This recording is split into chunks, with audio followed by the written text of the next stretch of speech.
Have you gone no contact and the narcissist is still living inside your head? Watch this video.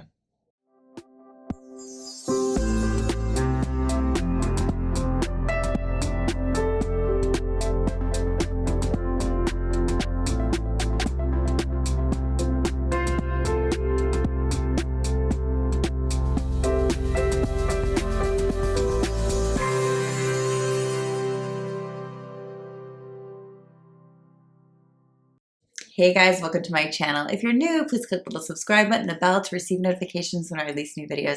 And if you've been with me for a while, thank you so much and welcome back. I just want to mention really quickly my Patreon link. We've had to shut it down for a few months due to other projects that were kind of overwhelming our time, but we are back. And what that means, if you're a Patreon member, you will get notes after every video. So it's kind of like you're in class. And also, if you do tier 2, or I think it's tier 3, you can email me a question every single month personally. So it's kind of like coaching. So if you're interested in Patreon, please click the link below. Now let's dive in. So often, I have clients come to me and say, Candace, I've done the no contact, it ain't working. And I said, sure. Here's the thing. You've no contact physically, but they're totally in your head emotionally and mentally. Am I right? You're thinking about them every day. What are they doing? Are they thinking about me? Do they have a new person? Are they happy? Do they care if I'm happy? Do they even feel bad for what they did to me? It's an unresolved issue. Now let's go to another level though. The real reason we keep the narcissist in our head is number one, we don't want to be alone. Listen to this. We don't realize that the reason we have them in the first place is an unhealed mother and or father wound. So they filled the void with the love bombing of the love we didn't receive, the attention with the attention we didn't receive, with the protection support that we didn't receive, with all the intensity of that addictive love that we were lacking and void of. We don't have to go into the real pain of not having it. We can band-aid it with this. And the reason we put up with this so long is we didn't want it to be true that it wasn't there anymore. We didn't want to let go of that void filler that we had for so long, so now we have to really do the inner child work. We don't want to do that. We don't want to put our inner child first because she and he or he is in pain. We just want that to take it away. We just want that to be the replacement parent, sorry but it's true, that we didn't have. So we keep them in our head so we don't have to be without them. It's almost like I can pretend I'm still connected to you because I'm not forgetting about you. Think about it. The other reason we do this that prolongs our healing, by the way, prolongs our pain and not healing, is we are still escaping our pain by pretending they're there. We're pretending they're there, so we look to that person or what they would say for the advice they'd give us, or what they would do if they were here, or how we would feel if they were here. And it's a temporary relief from that void again.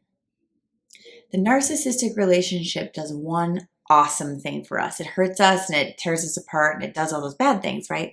But the one thing it does do is it shows you that any type of love outside of you isn't going to heal you. Not that type of love.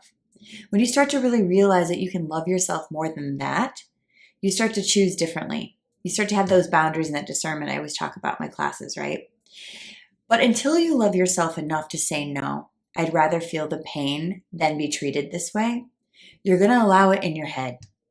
And so no contact is one thing. Oftentimes people say, oh, no contact for 3 months. It takes 6 months minimal, okay? No contact, that's one thing, because then you start to do things for yourself and have your own life and rebuild, which a lot of people don't want to do either. But when you're letting them stay in your head and you're staying loyal to the narcissist in your head, you're treating yourself like they treated you, or you're imagining how they would be to keep yourself in line, or to feel like you have a guide in your life, to feel like you have a confidence in your world, to feel like you have that protection that you don't really feel you have. You're prolonging this attachment that is nothing but toxic. The truth of who you are, the pain that you need to feel, you need to get real about how you feel so you can heal, is underneath this attachment. We're still attached in our head and we're being loyal to them in our head. Sometimes clients come to me and tell me that they won't even let themselves get into a new relationship and they don't know why. Because you still have that other person in your mind and you're still being loyal to that person. I want you to take this in and really think about this. when we go no contact, what that means for me in my sessions, you're not talking to them. You're not looking at them on social media if they've been blocked. You're not asking friends about them. You're not wondering about them. And when you start to, because it can be addictive at first, right? Your obsession over it. These are the withdrawal symptoms. Withdrawal sets in. You start to feel panicky, like you can't breathe, like, oh my God, I can't live without this person. I hear this a lot. I know this is what you go through.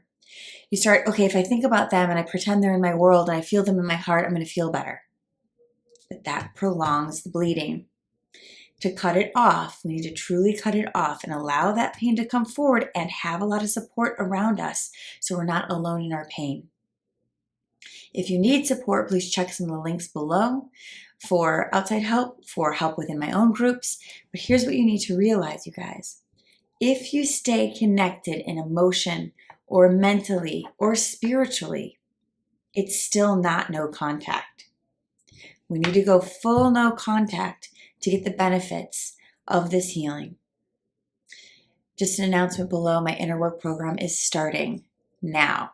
September, I believe, is full, but October is open for enrollment. That is healing the narcissistic codependent wounds from a deep level with me for 8 weeks. Please check those links below. Emotional rehab is open if you want to do something on your own. Shadow work is open to heal the mother-father tribal wounds. All these things. If you need some boundary work, boundaries below. Also, I'm new on TikTok, so come say hi. Always there to DM on Instagram. And I just want to share with you guys that this is possible. You can break free. You can break free. And by being free, you can see an old situation with new eyes. And that's what I hope for all of you. I love you guys, and I'll see you next week.